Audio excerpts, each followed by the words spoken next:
బొల్లం మల్లయ్య యాదవ్ గారు చెప్పండి. సో ఢిల్లీకి సంబంధించి అయితే ఓవరాల్గా చూసాం, ఆపరేషన్ లోటస్ అనేది ఒక రకంగా సక్సెస్ఫుల్గా జరిగిందని చెప్పుకోవచ్చు.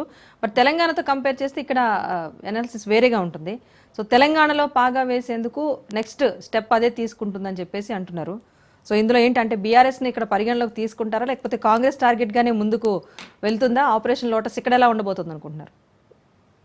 అంటే అందరూ కూడా జరుగుతున్న పరిణామాల్ని జరుగుతున్న తంతుని చూస్తే ఒక్కొక్క ఎన్నికలలో ఒక్కొక్క రాష్ట్రంలో వాళ్ళు ముందస్తు చూపుగా మిత్రపక్షమైన శివసేనని కాదని ఈరోజు స్వతహాగా ప్రభుత్వాన్ని ఏర్పాటు చేసుకోగలిగారు.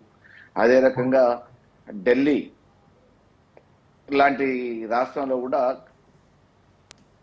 దేశ రాజధాని కాబట్టి తప్పకుండా కైవసం చేసుకోవాలనే ఆలోచనతో కమలం వికసించేటట్టు చేసుకోగలిగారు. ఓకే, దానికి ఆపు వైఫల్యమే. అధికారంలో వరుసగా 10 సంవత్సరాలు ఉన్నారు కాబట్టి అవినీతిలో కూరుకుపోయారు అని చెప్పాల్సిన అవసరం లేదు. ఒకసారి అవకాశం ఇద్దామనే ఆలోచన కూడా ప్రజలకు రావచ్చు, ఈ కారణంగా కావచ్చు. కానీ తెలంగాణలో అనంటే తెలంగాణలో గత 3 సార్లు వరుసగా ఎన్నికలలో మామూలుగా మేమే రేపు ప్రభుత్వాన్ని ఏర్పాటు చేస్తున్నాం, చేయబోతున్నాం అని చెప్పిన సందర్భాలు కూడా ఉన్నాయి. తెలంగాణ ప్రజలు ఏ స్థాయిలో వాళ్ళకి అవకాశం ఇచ్చారు, ఏ స్థాయిలో తీర్పు ఇచ్చారు అనేది కూడా మనం చూసినాం.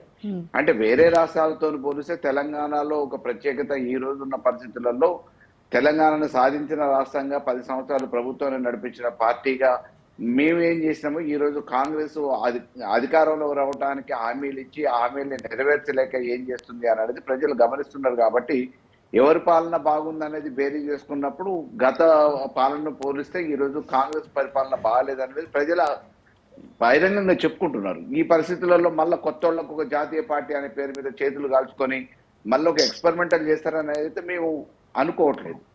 ఈ పరిస్థితులలో మామూలుగా ఏదున్నా కానీ కాంగ్రెస్ వైఫల్యం అనేది ఆల్రెడీ జరిగిపోయింది. 13 నెలల్లో కాంగ్రెస్ వైఫల్యం రాష్ట్ర వ్యాప్తంగా ఏ వర్గ ప్రజలను అడిగినా చెప్తున్నారు. కాబట్టి ఇక్కడ కాంగ్రెస్ అనేది మళ్ళా తిరిగి అధికారంలో రావటం అనేది అసంభవం. రేపు ప్రత్యామ్నాయంగా గతంలో మేము చేసిన పనులు, మేము చేసిన పథకాలు, మేము చేసిన అభివృద్ధి కార్యక్రమాల గురించి ప్రజలు తప్పకుండా మమ్మల్ని ఆదరిస్తారనే పూర్తి విశ్వాసం ఉంది.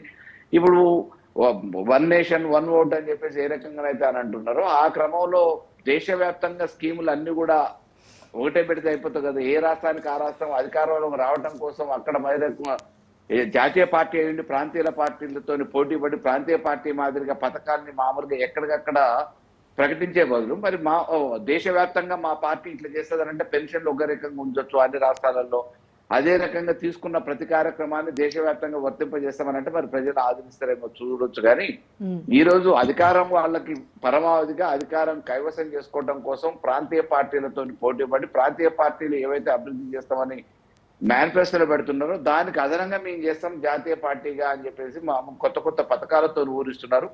వాళ్ళు ఇంతకుముందు అధికారంలో ఎక్కడైతే లేరో గ్యాప్ వచ్చిందో ఆ గ్యాప్ వచ్చిన దగ్గర కొత్త విధానంతో కొత్త మార్పు కోసం వీళ్ళని ఆదరిస్తున్నారు తప్ప తెలంగాణలో వాళ్ళు అనుకుంటున్నట్టు సరే సహజంగా వాళ్ళు ఊహించవచ్చు, తప్పకుండా రావాలనే కోరిక వాళ్ళకు కూడా ఉంటుంది. ఎందుకంటే జాతీయ పార్టీ కాబట్టి రేపు మళ్ళీ జరగబోయే ఉన్న ఎన్నికలలో మేము తెలంగాణని మా నెక్స్ట్ టార్గెట్ అని చెప్తూ ఉంటారు. కానీ ప్రజలు విశ్వసించే పరిస్థితి అయితే ఉండదు అనేది మా అభిప్రాయం.